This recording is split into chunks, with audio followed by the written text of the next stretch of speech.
Hey guys, welcome to the tip top classes. जैसा कि आप सभी लोग जानते हैं कि एनसीईआरटी पैटर्न चल रहा था और हम डिस्कशन हिस्ट्री का चल रहा था हमारे चैनल पे। तो इसके पहले मैंने आपको पार्ट 1 दिया है जिसमें आधा टॉपिक हमने डिस्कशन किया था। तो दोस्तों, अगर उस क्लास को आपने नहीं देखा है तो एक बार जाके उस क्लास को भी देख लीजिएगा। हम डिस्क्रिप्शन में जो है इसका लिंक डाल देंगे। ठीक है। उसके अलावा अगर नए यूज़र्स हैं, अभी चैनल से जुड़े नहीं हैं, तो एक बार चैनल को सब्सक्राइब ज़रूर करिए करिए। तो दोस्तों, आज हम चलते हैं अपने उसी टॉपिक पे आगे। जैसे कि यहाँ पे दिया हुआ था, अतीत के बारे में कैसे जानें। एक नया आगे आपका था, अतीत के बारे में कैसे जानें। तो अतीत की जानकारी हम कई तरह से कई तरह से प्राप्त कर सकते हैं। अब कैसे करते हैं यहाँ पे आपको मैं बताऊंगा। इनमें से एक तरीका अतीत में लिखी गई पुस्तकों को ढूंढना और पढ़ना। जैसे हम कोई भी चीज़ें हैं तो पुस्तकों या कहीं भी किसी चीज़ को जब हम पढ़ते हैं या देखते हैं तो उसमें जो हमारी पुरानी चीज़ें हैं या हमारे अतीत के बारे में हमको जो है उस चीज़ के बारे में याद आ जाता है। जैसे हम नॉर्मल अगर डिस्कशन करना चाहें या नॉर्मल हम आपको बताना चाहें, तो जैसे आप थोड़ा सा अपने मेमोरी को बैक करने के लिए आप अपना एल्बम देख लीजिए। जैसे फ़ोटोज़ वगैरह आप देखते हैं तो आपको पुराने दिन या पुराना टाइम जो है याद आने लगता है। तो ऐसे ही क्या है, पुस्तकों को ढूंढना और पढ़ना भी जो है हमारे अतीत के बारे में काफ़ी कुछ हमको सिखलाता है। तो ये पुस्तकें हाथ से लिखी होने के कारण पांडुलिपि कही जाती थी। उस टाइम जो है ऐसा था कि भाई प्रिंटिंग वाला तो कोई सिस्टम था नहीं। तो लोग क्या करते थे, ये जो पुस्तकें या कोई भी ग्रंथ या जो भी चीज़ें थी, तो उस टाइम हाथ से ही लिख देते थे। और इसको कहते क्या थे, इसको पांडुलिपि कहा जाता था। ठीक है। अंग्रेजी में पांडुलिपि के लिए प्रयुक्त होने वाला एक शब्द था, बड़ा इंपॉर्टेंट है। ठीक है, आप इसको ध्यान दे दीजिएगा। मैन्यू स्क्रिप्ट बोलते थे। और ये जो है लैटिन शब्द मेनू, ठीक है, जिसका अर्थ हाथ से है। ठीक है, जिसका अर्थ क्या मतलब है, जिसका अर्थ है हाथ। तो ये पांडुलिपियाँ जो थीं, ये प्रायः ताड़पत्रों अथवा हिमालय क्षेत्र में उगने वाले भुर्ज नामक पेड़ की छाल से विशेष तरीके से तैयार भोजपत्र पर लिखी मिलती हैं। ठीक है।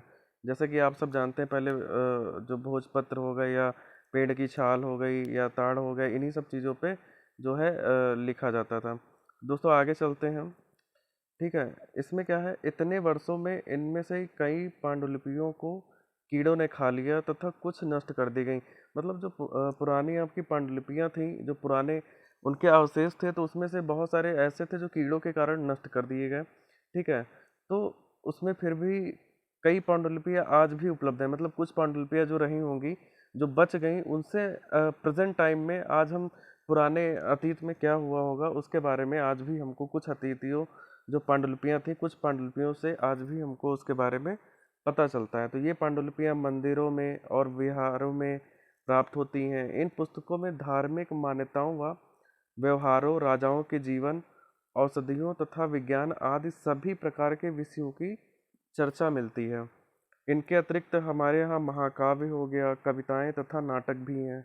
इनमें से कई संस्कृत में लिखे हुए मिलते हैं, जबकि अन्य प्राकृत और तमिल में हैं। जो अन्य हैं आपके, वो कैसे हैं, वो प्राकृत में है और तमिल में है। तो प्राकृत भाषा का प्रयोग हम आम लोग मतलब जो करते हैं, वो जो भाषा होती है वो प्राकृत ही होती है। ठीक है। अब यहाँ पे हम अभिलेखों के बारे में अध्ययन कर सकते हैं। ऐसे लेख पत्थर तथा अथवा, ठीक है, धातु जैसी अपेक्षाकृत कठोर सतहों पर उत्कीर्ण किए गए मिलते हैं। ठीक है, उत्कीर्ण किए गए मिलते हैं। कभी कभी क्या होता था, शासक अथवा अन्य लोग अपने आदेशों को इस तरह जो है उत्कीर्ण करवाते थे ताकि लोग इन्हें देख सकें, पढ़ सकें अथवा उनका क्या कर सकें, पालन कर सकें। फिर भी क्या होता था, कुछ अन्य प्रकार के अभिलेख भी मिलते हैं जिनमें से राजाओं तथा रानियों सहित अन्य स्त्री पुरुषों ने भी अपने कार्यों के विवरण उत्कीर्ण करवाए। मतलब जो पहले ऐसा था कि जैसे राजा वगैरह जो भी होते थे, जैसे आज भी हम लोग कहीं भी जाते हैं तो सेल्फी वेल्फी लेने का बड़ा क्रेज़ है। तो हम लोग क्या करते हैं कि अपनी जो मेमोरी है उसको बड़ा जो है हिसाब से पेन ड्राइव में या कहीं भी सेव कर लेते हैं। तो पहले जो राजा वगैरह होते थे वो क्या करते थे, अपनी लड़ाइयों में जो भी अर्जित करते थे, जो भी विजय होती थी, जो भी अस्त्र शस्त्र, जो भी चीज़ें प्रयोग करते थे, उसको क्या है अभिलेखों में लिख लिख लेते थे, लिखवा लेते थे मतलब। तो उन सब चीज़ों का क्या होता था, अभिलेखों में उन सब चीज़ों का मतलब हिसाब किताब जो भी आप कह सकते हो अपनी लैंग्वेज में, मतलब उनका डाटा जो है संग्रहित होता था। इसके अतिरिक्त अन्य कई वस्तुएं अतीत में बनी और प्रयोग में लाई जाती थी। जैसे ऐसी वस्तुओं का अध्ययन करने वाला व्यक्ति पुरातत्वविद कहलाता था। मतलब जो पहले की टाइम में जो वस्तुएं यूज हुई, जिनका हम लोगों ने, हमारे पूर्वजों ने उपयोग किया, उनको दोस्तों क्या कहते थे, उनको जो है पुरातत्वविद जो था वो, उनका अध्ययन पुरातत्वविद कहलाता था ऐसी वस्तुओं का।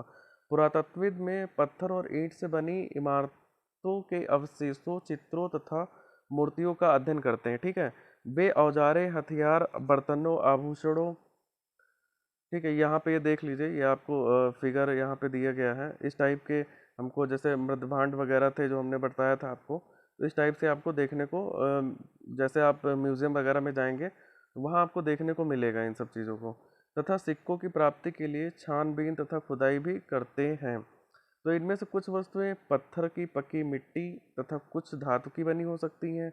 ऐसे तत्व कठोर तथा जल्दी नष्ट न होने वाले होते थे। तो दोस्तों इसके आगे जैसे कि आपको मैं बताना चाहूँगा, पुरातत्वविद जानवरों, चिड़ियों तथा मछलियों की हड्डियाँ भी ढूंढते हैं। इससे अन्य जानने में भी मदद मिलती है कि अतीत में लोग क्या खाते थे। वनस्पतियों के अवशेष बहुत मुश्किल से बच पाते हैं। ठीक है, यदि अन्न के दाने अथवा लकड़ी के टुकड़े जल जाते हैं तो वे जले हुए रूप में बचे रहते हैं। ठीक है, तो आगे आप जो है यहाँ पे देख सकते हैं पांडुलिपियों का मतलब क्या था।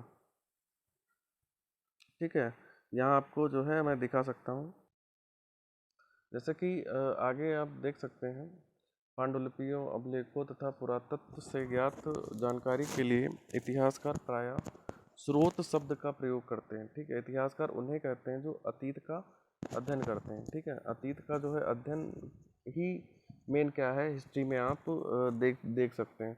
फिर स्रोत के प्राप्त होते ही अतीत के बारे में पढ़ना बहुत रोचक हो जाता है, क्योंकि इन स्रोतों की सहायता से हम धीरे धीरे जो है अतीत का पुनर्निर्माण करते जाते हैं। ठीक है, अतः इतिहासकार तथा पुरातत्वविद उन जासूसों की तरह हैं जो अन्य स्रोतों का प्रयोग सुराग के रूप में अतीत को जानने के प्रयास में करते हैं।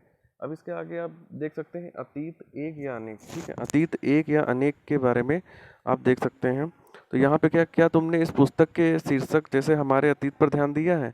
यहाँ जो अतीत शब्द का प्रयोग है बहुवचन के रूप में किया गया है। ठीक है, ऐसा इस तथ्य के बारे में की ओर ध्यान दिलाने के लिए किया गया है कि अलग अलग समूह के लोगों के लिए इस अतीत के अलग अलग मायने थे। जैसे कि हम उदाहरण देख सकते हैं, जैसे पशुपालकों तथा कृषकों का जीवन राजाओं तथा रानियों के जीवन से तथा व्यापारियों का जीवन शिल्पकारों के जीवन से बहुत भिन्न था। जैसा कि हम आज देख सकते हैं, उस समय भी देश के कई अलग अलग हिस्से में लोग अलग अलग व्यवहारों और रीति रिवाजों का पालन करते थे। ठीक है, उदाहरण के लिए जैसे अंडमान द्वीप के अधिकांश लोग अपना भोजन जो है कैसे करते थे, मछलियाँ पकड़कर, ठीक है, शिकार करके तथा फल फूल के संग्रह द्वारा प्राप्त करते थे। इसके विपरीत शहरों में रहने वाले लोग खाद्य आपूर्ति के लिए अन्य व्यक्तियों पर निर्भर करते हैं। इस तरह के भेद अतीत में भी विद्यमान थे। ठीक है, इस तरह के जो भेद थे वो अतीत में भी विद्वान थे। इसके अतिरिक्त एक अन्य तरह का भेद भी है। ठीक है, उस समय शासक अपनी विजयों का लेखा जोखा, जैसे कि मैंने अभी आपको बताया, लेखा जोखा रखते थे। यही कारण है कि हम उन शासकों तथा उनके द्वारा लड़ी जाने वाली लड़ाइयों के बारे में काफ़ी कुछ जानते हैं। ठीक है, जबकि शिकारी, मछुआरे, संग्राहक, जो कृषक वगैरह थे, ये लोग क्या करते थे, इन लोगों के बारे में ज़्यादा हमको कुछ पता नहीं चलता है। रीज़न ये था कि ये लोग अपने बारे में कुछ भी ऐसा कुछ अभिलेखित नहीं किए हैं। ठीक है दोस्तों, यहीं पे आपका तिथियों का मतलब यहाँ पे हम देख लेते हैं। तो अगर कोई तुमसे तिथि के विषय में पूछे तो आप क्या कहोगे? मतलब कोई भी बोल दोगे। जैसे आपको मैंने पूछा कि आपका जन्म कब हुआ, तो आपने सपोज दैट बोल दिया 1996 में। ठीक है, तो 1996 ये सब कहाँ से आया, कैसे क्या हुआ, इन सब के बारे में हम यहाँ पे देखेंगे। ठीक है, तारीख जो आपकी तारीख थी, ठीक है, ये क्या थी, जैसे कि 2000 वर्ष या हम कुछ भी बोल देते थे, बताओगे तो वर्ष की गणना जो है हम कैसे करते थे, ईसाई धर्म प्रवर्तक आपके ईसा मसीह जी के ना जन्म की तिथि से की जाती है। ठीक है, जो ईसाई धर्म के प्रवर्तक थे ईसा मसीह, इन्हीं के द्वारा जो है आपकी जो गणना है, ठीक है, वो जो है यहाँ से की जाती है। अतः 2000 वर्ष पहले कहने का तात्पर्य ईसा मसीह के जन्म के, ठीक है, 2000 वर्ष के बाद से है। ईसा मसीह के जन्म के पूर्व की सभी तिथियों को ईसा से पहले कहते थे, ठीक है, रूप में जानी जाती थी। और जो उनके जन्म के बाद हुआ है, ठीक है, इस पुस्तक में हम 2000 को अपना प्रारंभिक आरंभिक बिंदु मानते हुए वर्तमान से पूर्व की तिथियों का उल्लेख जो है यहाँ पे हम लोगों ने किया है। ठीक है, तो ये आपका इधर हो गया। ठीक है, और यहीं पे कुछ क्वेश्चन वगैरह भी दिए होंगे, मिस्र के उत्तर तट में रोसेट्टा। तो लगभग कैसा लगा टॉपिक, आप कमेंट बॉक्स में मुझे कमेंट करके बताएंगे। फिर भी अगर कोई प्रॉब्लम है तो आप उसका कमेंट करिए, हम उसको देखते हैं, आपकी प्रॉब्लम सॉल्व करने की पूरी कोशिश की जाएगी। कमेंट बॉक्स में आपका मुझे आपका ये डिस्क्रिप्शन बॉक्स में व्हाट्सएप नंबर भी मिल जाएगा, वहाँ भी मुझसे कोई किसी भी प्रकार से कांटेक्ट कर सकते हैं। तो जल्दी मिलेंगे दोस्तों एक नई वीडियो के साथ। इस बार आपका साइंस का एक मैं टॉपिक कवर करने की कोशिश करूँगा। तब तक के लिए दोस्तों नमस्कार।